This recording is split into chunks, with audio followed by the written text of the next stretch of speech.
up everyone? I'm your female otaku and I'm here to review episode 5 of Masamune-kun no Revenge.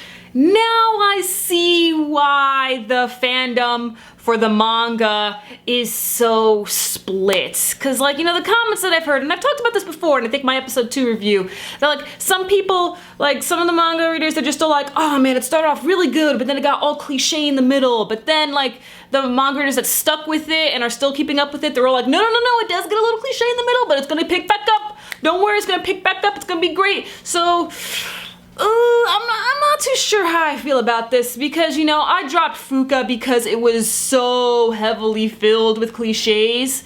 But with Masamune-kun no Revenge, it doesn't have that many cliches to where I'm all like, I'm done. That's it. There were definitely quite a few cliches in this episode that made me annoyed, okay? But I'm not gonna be that type of person who says all cliches are bad. No, okay, this is a harem anime. I knew that when coming into this. I expected there to be cliches. However, if it turns out to be a harem anime that goes absolutely nowhere and isn't even entertaining, because I stuck with Nisekoi. Okay, Nisekoi didn't go anywhere. That's why it's famous. It doesn't go anywhere, but it's still entertaining, okay? So if Masamune-kun no Revenge turns out to go nowhere and not be entertaining, then that's when I'm going to drop it.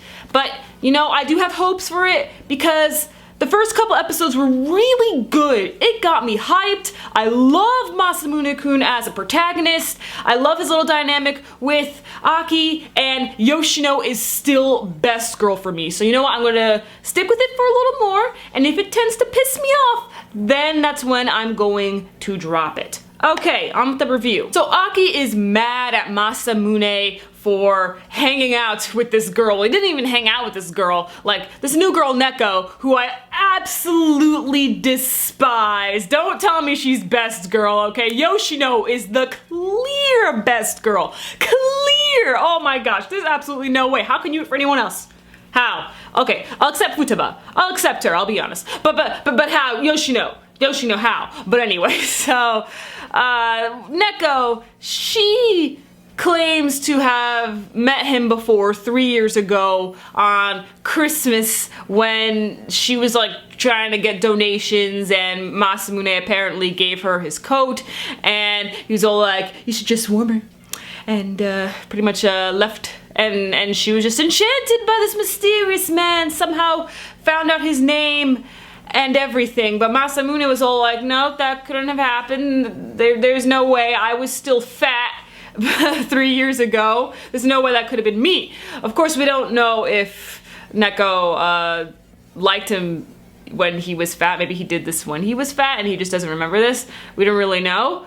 But anyway, so we have the classic transfer student cliche, a cliche that's really getting on my nerves, but I'm willing to look past that. So, you know, transfer student, everyone's all like, oh, she's so pretty, and everyone wants to talk to her, everyone's gonna hit on her, like, oh my gosh, and just you wait, I bet you she's gonna be perfect at everything, and oh my gosh, she just so happens to not be wearing pantsuit, and you call yourself a child of God. But when Neko saw Aki, she was just like, oh, she's not gonna be a problem. So I don't know, maybe Neko will turn out to be an interesting character if she has this other side to her. This other side to her that's all like, nah, Masamune's my man. Like, you know, something like that. But not come off like a bitch like Marika from Nisekoi. I swear, if I find another Marika, oh my lord. Now, I don't think you understand, Marika is like one of my most hated anime characters of all time, honestly, so I don't want to come across another character like her ever again.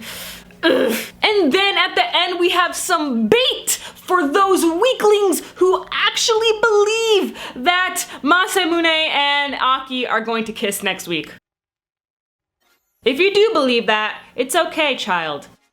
You're new at this, it's okay, but they're not gonna kiss. Overall, I did enjoy the episode, mainly when it came to Aki. I'm actually starting to like Aki a whole lot more because Aki makes things more interesting. And Yoshino this episode with the gun, like, girl, oh my I love him, I can't. Okay, so yeah, it was an entertaining episode. I laughed a lot. Masamune again is a great protagonist. I love the man. It's just Neko right now that can really break the series for me. But if I have to go through, you know, 3 episodes of, you know, meh episodes to get to some really good stuff, then I'm fine with that. I'm fine with that. It's not like Fuka where absolutely everything is filled with a cliche, okay? It's not like that because it didn't start off like that. So I have hope. Let me know your thoughts on this episode and if you're going to continue watching it or not. Catch you later as I review Kuzu no Honkai. Possibly. We'll see how I do, if I'm uncomfortable or not. I'm your female otaku. Sayonara.